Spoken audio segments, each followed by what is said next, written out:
Many pagan rites are still part of the Adige culture. This rite was performed to encourage fine weather. Gracious God. Gracious God. Give wealth and prosperity to our land. Give wealth and prosperity to our land. Now, though, it's just theatre.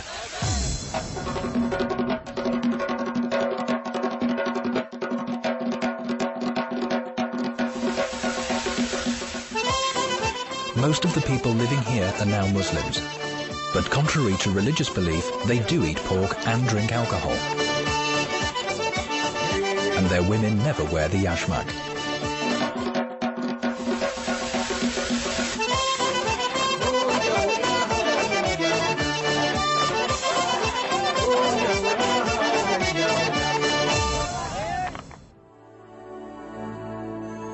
The Adigs have experienced three dominant religions during their history: paganism, Christianity, and Islam.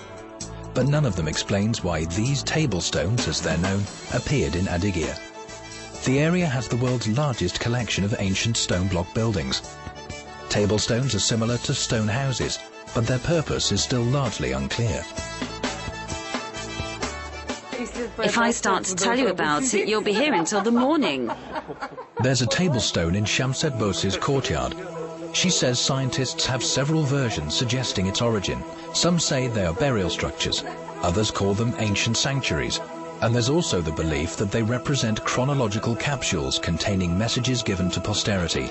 Shamsat sees nothing magical in this stone structure.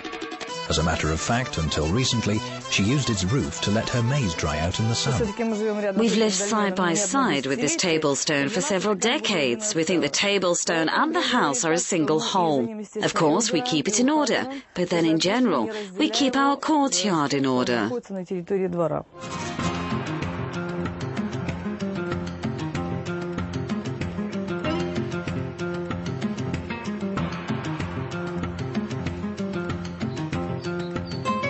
Abdullah Bersiraf sets out on a trip to the mountains to make sketches for another painting. He wants to paint a mountain called Shigosh. Translated from the Adige language, it means giving birth to the clouds. The mountain lives up to its name. A few minutes later, clouds envelop the gorge.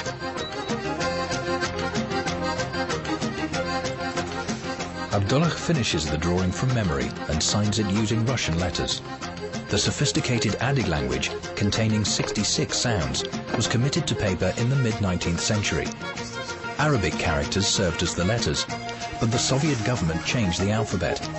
In the 1920s, the Adige language was scripted in Latin characters, and in the 1930s, in Cyrillic.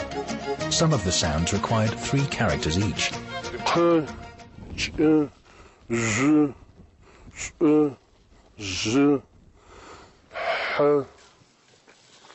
That is how the written language of the Adige became the world's youngest. It was at that time that some of the words contained as many as 48 characters. Language and script need to be in harmony. If you have to use many characters to denote one sound, then this creates a problem for any language, especially in the Adige language. After work, Abdullah attends a rehearsal.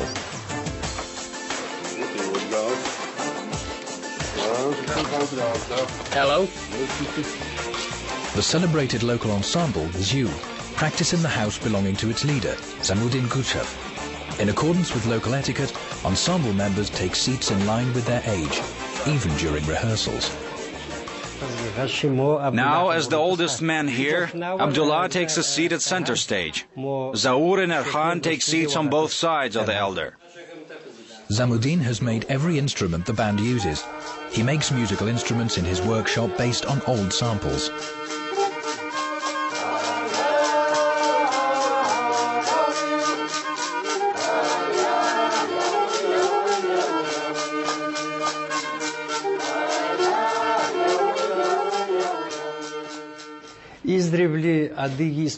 From time immemorial, Adigs drew on natural materials to make instruments, such as pumpkin and tubular plants.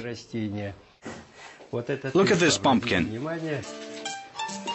A brief tour of the inner sanctum, Zamuddin's workshop. This is the place where the instruments are born. This one is called the shishepshin, the first violin of the band. From front part, it looks like dagger, and from the side, it looks like boat. The shishepshin and adigs go hand in hand throughout their lifetime. Lullabies, weddings and funerals, all are accompanied by this instrument.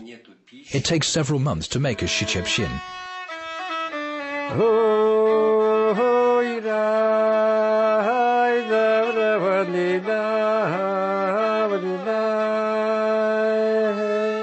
Making the strings is one of the most difficult phases of the process.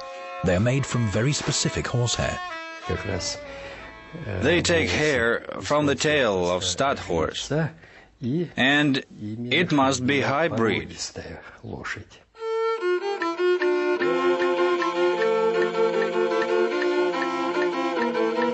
One of the ensemble's soloists, Erhan, came to Adyghe from Turkey, where he was born and lived with his relatives.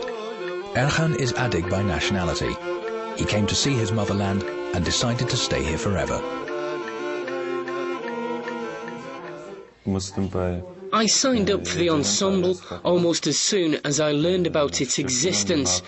I wanted to learn about the culture of my people by keeping in touch with it. Erhan says that most of the Adigs living abroad look forward to returning to their historical homeland.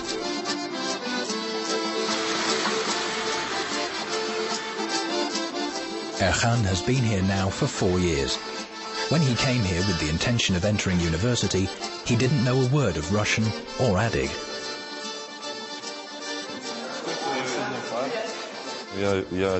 I'm an Adyghe, and I wanted to study here more than anywhere else.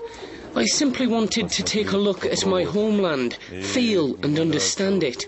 This is where a good education comes in handy. At the beginning, I had hard times, trying to learn 2 unfamiliar languages at the same time.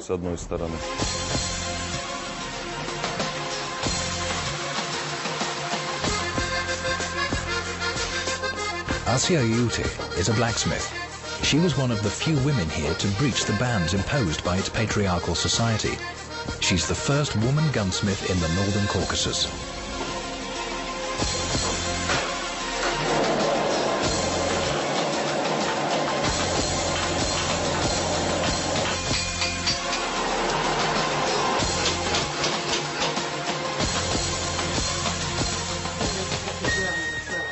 But despite her hard job in the smithy, Adyghe retains her gentle femininity.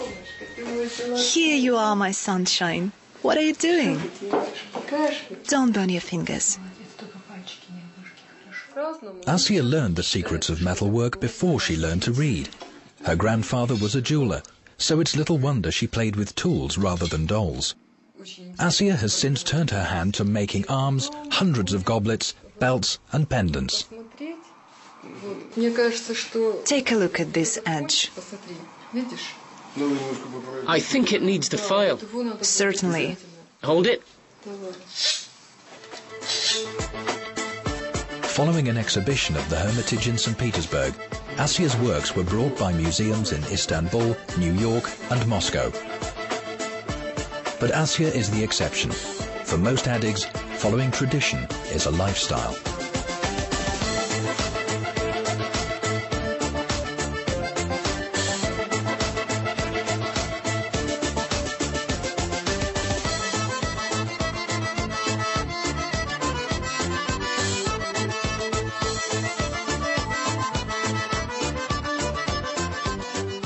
Listen, I live the way my grandfather taught me. If you want to, you can live the way I do. A new group of tourists is visiting Aisa Achmizov's home museum.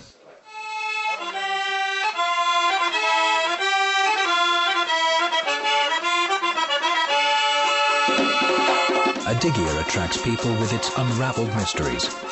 Here, an age-old history is whimsically intertwined with signs of modern life. Oriental mentality with Western lifestyles and Muslim culture coupled with Christian values and the vestiges of